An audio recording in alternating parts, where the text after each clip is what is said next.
अपने अधीन वायु में लीन हो जाएगा। और लीन भी कैसे होता है, वही प्रशांत होगा, वो न उत्तर दक्षिण पूर्व पश्चिम दिखाई देता नहीं है, क्योंकि उसका अधिष्ठात्र सर्वत्र समान रूप से बराबर व्याप्त है। इसलिए प्रकाश को, अग्नि को कहीं जाने की आवश्यकता नहीं है, वो जहां है वही अंतर्भूत होती है। इसलिए गीता में भगवान क्या कहते हैं कि आत्मा का कहीं आना जाना नहीं होता, क्योंकि परमात्मा प्रकृति के कण-कण में व्याप्त है। इसलिए आत्मा को आज तक किसी ने आते जाते देखना पकड़ना चाहा भी तो नहीं पकड़ सके, क्योंकि उसका जाना होता ही नहीं। जैसे अग्नि की ये प्रकाश, ये अग्नि के प्रकाश को आप सुरक्षित रखना चाहो तो घी डालो, और नहीं तो ये अब जहां है वहीं पर ये पूर्ण होगा।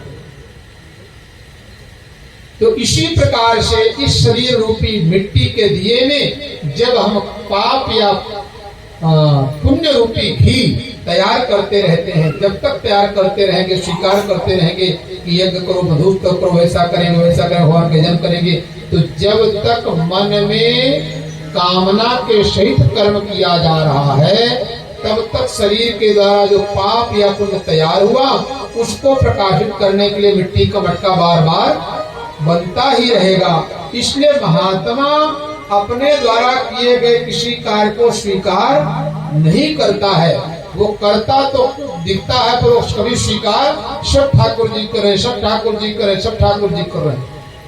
शंकराचार्य ने कहा आत्मा तम गिरिजावती सहचरा, आत्मा तम गिरिजावती सहचरा प्राण शरीरम ग्रह पूजा ते विश्व भोग भोग रत्ना।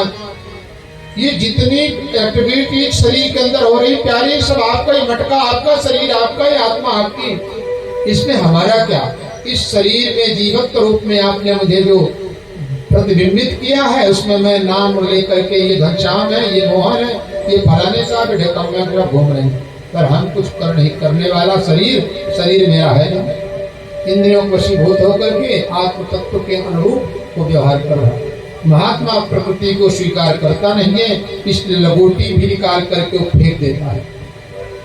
शरीर को धोता मांजता भी नहीं है, तिलक चंदन भी सब छोड़ देता है कि हमारा ये नहीं है, ये हमें नहीं है, ये नहीं है, हमारा नहीं, हमारा नहीं, हमारा नहीं। तो भगवान कहते अब ये जगत के लायक नहीं, अब ये तो हमारा ही है।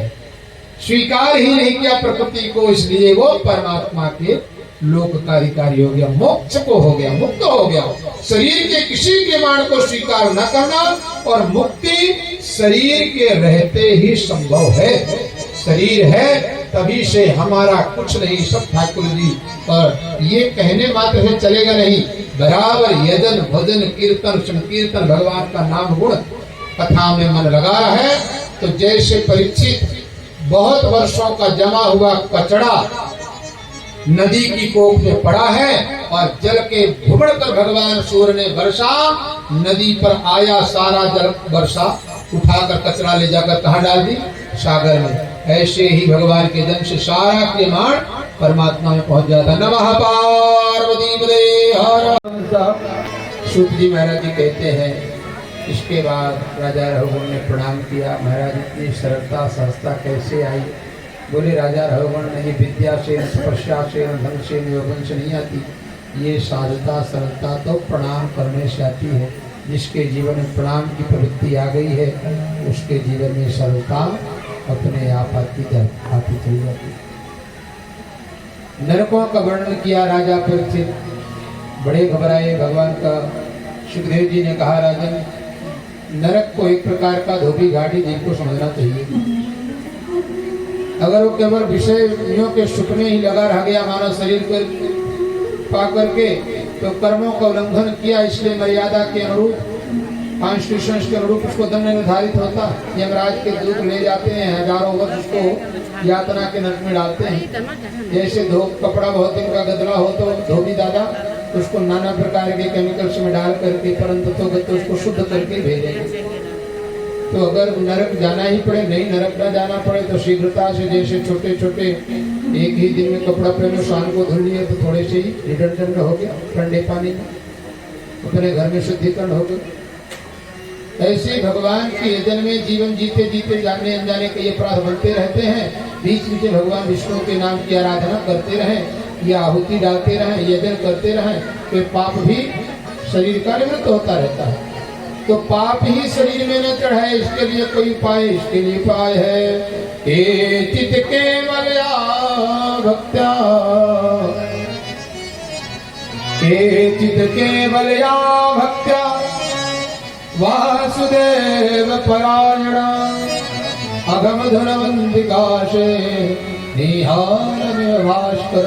जैसे प्रकृति में बना कोहरा, कोहरा समझते हो, वो जो पानी बरसने की वजह से जम जाता है, तो जैसे प्रकृति में बना कोहरा को भगवान सूर्य क्या करते हैं, पी लेते हैं। ऐसे ही जिनकी वाणी में निरंतर राम नाम मणिदीप धरु जी हरे हरिदास, तुलसी बाहर भीतर जो चाहस उजियार। निरंतर हरि नाम चलता है, पाप बनेंगे भी तो उसका आरोप अपने ऊपर लगने वाला ही नहीं है। ये प्रकृति रूपी परमात्मा सब उसका स्मरण करती रहेगी, जीवन नित्य नवीन बना रहेगा।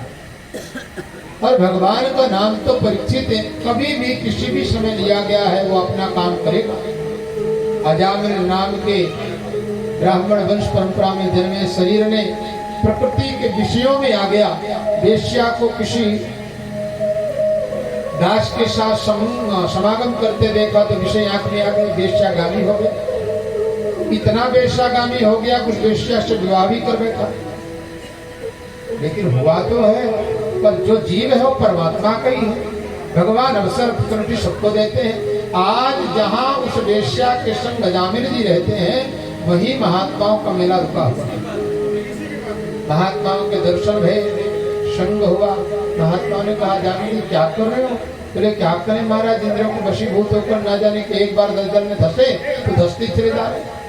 बोले इससे निकलने का एक ही उपाय है, भगवान का नाम। बोले भगवान का नाम है तो नहीं लिया जाता।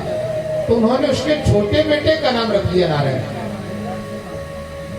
अब तो उठते बैठते सोते जागते कभी नारायण बेटा पानी लाल, पढ़ाई कर, ये कर वो कर। नारायण बेटे से बड़ा प्रेम करता था, इसलिए नारायण नाम से प्रेम हो गया। बेटे का प्रेम नारायण नाम से प्रेम हो गया। जिस समय शरीर पूरा हुआ, यम के दूध कंठ पर लगाए अपना पास, आंखें इधर उधर घूमने लगी, पैर थर कांपने लगे, बाणी लगवा मार गई, कुछ बोली ना है। परंतु आंखें घूमती हुई किसकी तरफ गई? छोटे बेटे की तरफ, जिसका नाम था नारायण। और नारायण नाम का याद आया तो नाग काल का पास तुरंत हट गया। क्योंकि भागवत जी ने क्या कहा, बैठते सुखदेव जी ने, जन्म लाभा परः पुंसाम अंते नारायण स्मृति। भगवान का नाम अंत में स्मरण में आना ही चाहिए, तो काल का पास नहीं लगेगा, तुरंत काल का पास लगेगा। यमदूतों में पार्षदों में बहुत सारी वार्ता हुई। उन्होंने कहा कुछ भी है, भले ही इसके बेटे का नाम है, पर ये नाम मूलतः भगवान का ही है। भगवान नारायण के नाम से ही ये नाम चला, अपने बेटे का। इसलिए जैसे नाम वस्तु ज्ञान का इंतजार नहीं करती। जो जहर है, जो भी जाने अनजाने पिएगा, तो ये थोड़ी सोचेगा कि अनजाने में बेचारे ने पी लिया, चलो जाने दो। अग्नि ज्ञान का इंतजार नहीं करती, बड़ा रखे, बूढ़ा रखे, बच्चा रखे, पैर रखे, जलेगा। ऐसे ही अमृत कोई जाने अनजाने पिए अमर हो जाएगा। ठीक उसी प्रकार भगवान का नाम एक बार भी काम बस, निष्काम बस, सकाम बस, जाने अनजाने आलस्य प्रमाद कहीं भी लिया गया, वो कल्याण करता ही करता है। अजामिल जी महाराज का कल्याण कर गया।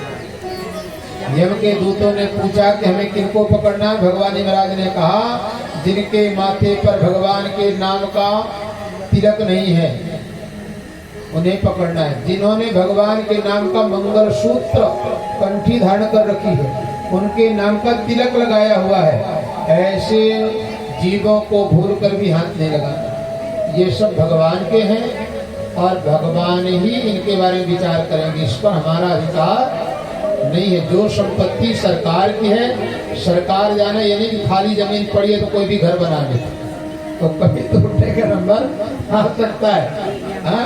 इसलिए जो सरकार के हैं तो सरकार के हैं, उस पर कोई बाधा नहीं है। उस पर कोई कमंड नहीं चल सकता, किसी का भी जोर बस नहीं चल सकता, चाहे कितना ही बड़ा पढ़ा लिखा विद्वान क्यों ना हो। नमः पार्वती पदये हर हर शंभो। ठीक इसी प्रकार से अदिति के गर्भ से जन्म लिए त्वष्टा ऋषि के द्वारा वृत्तासुर, यद्यपि त्वष्टा ऋषि ने अपने काम भाव से उन्होंने वृत्तासुर को प्रकट किया कि इन्होंने हमारे बेटे की हत्या करी है इंद्र ने, इसलिए तुम सबको दंड दो। तो चूंकि मन में जीन प्रकट किसके लिए, जीन किसके लिए बना कि दंड देने के लिए बना, तो जीन के आधार पर बालक जन्म हुआ, नाम वृत्तासुर पड़ गया। देवताओं को त्राही त्राही मचा दिया पूरे लोगों में। भगवान सूर्य मतलब 12 प्रकार के सूर्य, 12 सूर्यों में एक सूर्य है त्वष्टा ऋषि, सामर्थवान ऋषि है, भगवान कश्यप की संतान है ये। सूत जी महाराज जी कहते हैं वृत्तासुर का पूरे पृथ्वी पर जल थल नभ सब पर अधिकार हो गया। देवता परेशान भये तो ब्रह्मा जी से उन्होंने स्तुति करी, और स्तुति करके जब ब्रह्मा जी भगवान नारायण से स्तुति करते, भगवान ने कहा कि देखो ये ब्रह्म राक्षस है, और ब्रह्म राक्षस ब्रह्मानिष्ठ अस्त्र से मरेगा, इसलिए अगर किसी ब्रह्मनिष्ठ की अस्थियां मिल जाए और उससे जो अस्त्र बनेगा उसी से वृत्तासुर का उद्धार होगा। देवताओं ने उस समय दधीचि ऋषि पूर्ण ब्रह्मनिष्ठा में समाधिस्थ रहते थे, उनसे जाकर उन्होंने आराधना करी। पहले तो दधीचि ऋषि ने कहा कि वाह देवताओं, शरीर ही मांगने चले आए, अरे धन संपत्ति कुछ मांगो तो समझ में आता है, ये शरीर अगर परमात्मा ने दिया, पर परमात्मा विष्णु भी मांगने आए तो जल्दी कोई अपना शरीर दे देता है क्या। उन्होंने कहा महाराज जी ये सब साधारण पुरुषों के लिए लागू होती है, ब्राह्मण साधारण पुरुषों में नहीं आते। ब्राह्मण का शरीर भी लोक कल्याण के लिए है, अगर वो अपने सुख के लिए जिएगा तो लोक कल्याण कैसे होगा। आपके शरीर के अस्थि से पूरे विश्व ब्रह्मांड की रक्षा होगी, क्योंकि वृत्तासुर के त्राही से सारा जगत परेशान है। तो उन्होंने सोचा कि आज नहीं तो कल भस्मीभूत ही हो जाएगा। वो कहते 10 की जगह 50 वर्ष जिएगा, पर अंत में तो लगाया आग ही जाएगा ना, किसी के काम ही आ जाए। और ऐसा विचार करके उन्होंने अपना शरीर दान कर दिया। गैया मैया ने मांस में मज्जा चाट गई, हड्डियां बची, उन अस्थियों को ले जाकर विश्वकर्मा ने गलाया, और एक बढ़िया सा जिसे सोने को गला करके कुछ भी बना सकते, कभी गले का हार है तो कभी हाथ की अंगूठी भी बन सकता है, कभी नाक की नथनी बन सकता हो, तो सोना है वो तो बार बार आकार लेता है। शुद्ध जी महाराज जी कहते हैं ऐसे उस ब्रह्मनिष्ठ की अस्थियों ने आकार लिया और वज्र का रूप धारण कर लिया। और जिस समय देवराज इंद्र उस अस्थि से बने हुए वज्र को लेकर के वृत्तासुर के सामने पहुंचे, वृत्तासुर को उसमें भगवान का दर्शन होने लगा, क्योंकि भगवान का यजन करते करते रोम रोम में दधीचि ऋषि के परमात्मा ज्ञान, जैसे ही अस्त्र सामने गया, भगवान का दर्शन हुआ, उनके अंतःकरण की मलिनता दूर हो गई। युद्ध के सागर में भी और क्या करें की स्थिति वृत्तासुर ने करी। अहम हरे तब पादई कमूलम दासानुदासो भविता भूयः मना स्मरेता शुभते गृणास्ते गृणे कर्म करो काया। बड़ी प्यारी स्थिति। वृत्तासुर ने कहा प्यारे, मिला तो मानव शरीर, उसमें भी ब्राह्मण वंश में, इसके बाद भी ये इंद्रियां इतनी बहिर्मुख हुई, इनको संतुष्ट करने के लिए देवताओं का तक की प्रताड़ना करी। दुनिया में ऐसा कोई नहीं जिसका हमने छीना ना हो, जिसने छल ना किया, असत्य ना किया, झूठ ना बोला, अपने वृत्ति को वृत्ता बना लिया। इस इंद्रिय को तृप्त करने के लिए ना जाने कितने हमने अपराध कर दिए, पर हे गोविंद है तो आपका। इस बार ये शरीर व्यर्थ में चला गया। अब जहां अवसर मिले तो पहले से ही भगवत भक्तों के बीच मेरा प्रागट हो, और हम निरंतर हमारा मन भगवत स्मरण में रहे, संत समूह में लहराता रहे। भगवान ने कहा संतों का शरीर दर्शन पाना बड़ा कठिन है, उसके लिए पुण्य की एकत्रित होना पड़ता। तो ना मिले तो महात्मा, ना मिले तो महात्मा का कोई चेला ही मिल जाए। दास नहीं दास तो अनुदास, और ऐसे ही हमारा मन आपके लिए तड़पे। जैसे गैया के उदर से जन्मा बछड़ा अपनी माँ को माँ माँ माँ दूध पिला, बिल्ली के भय से पिंजड़े में बैठा पंछी जैसे चिल्लाता है, जैसे नई नवेली बहू घर में ब्याह करके आती है, ये हम नहीं कर रहे हैं। प्रियम प्रियेव विशुतं विषण्णा, क्या करें हैं? प्रियम प्रियेव विशुतं विषण्णा। नई नवेली बहू अपने पति को ब्याह करके आई तो प्यार किसका पाना चाहती है? पति का। पति हम पर प्रसन्न रहे और पति का मन उनका अपना मन माता पिता पर भी लगता है, अपने भाई बंधु पर भी बराबर लगता है। पत्नी को तो प्रेम दे ही रहे हैं, तो इसलिए पूरा प्रेम हमें मिले, वो हमारे हों, इसके लिए सास ससुर की भी सेवा करती है, उनके अनुयायियों की भी करती है। किसके लिए करती है सेवा? कि हमारे पति हम पर प्रसन्न रहें। ठीक है प्यारे, संसार में हम धर्म का जो भी निर्वहन करें, परंतु हे माधव मनोरविंदाक्ष दीक्षते काम, मेरा मन, मेरा ध्येय, मेरा लक्ष्य इस मानव शरीर का केवल आपके चरणों के प्रति प्रेम हो, आपको पाने का, आपको गाने का, आपको सुनने का, ये के लिए निरंतर ये मन मस्तिष्क ललायित रहे। नमः पार्वती पतये हर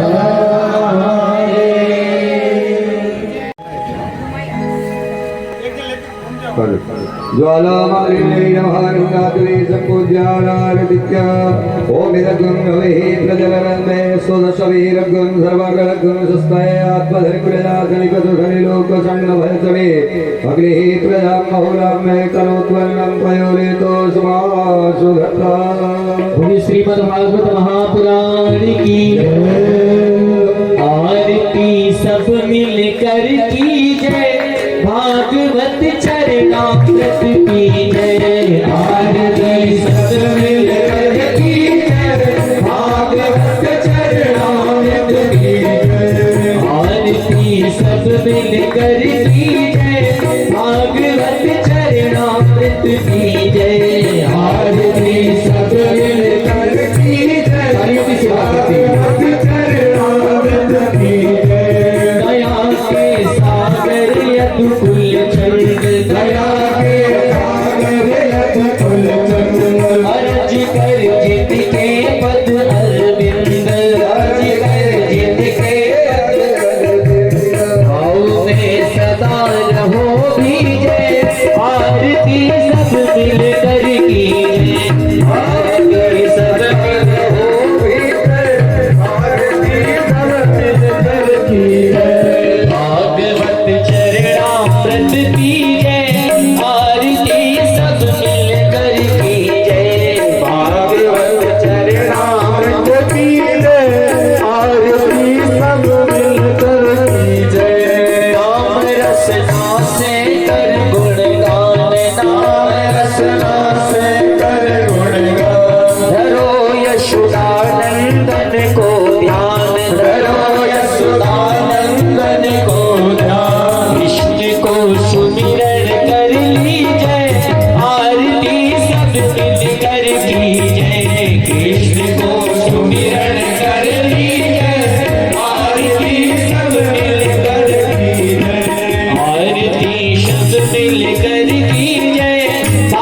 गंगाजलेन शीतलीकरणं पुष्पै देवादिवन्दनं पुष्प ले लीजिए पुष्प पात्र मध्ये संतोयं रामितं नारायणोप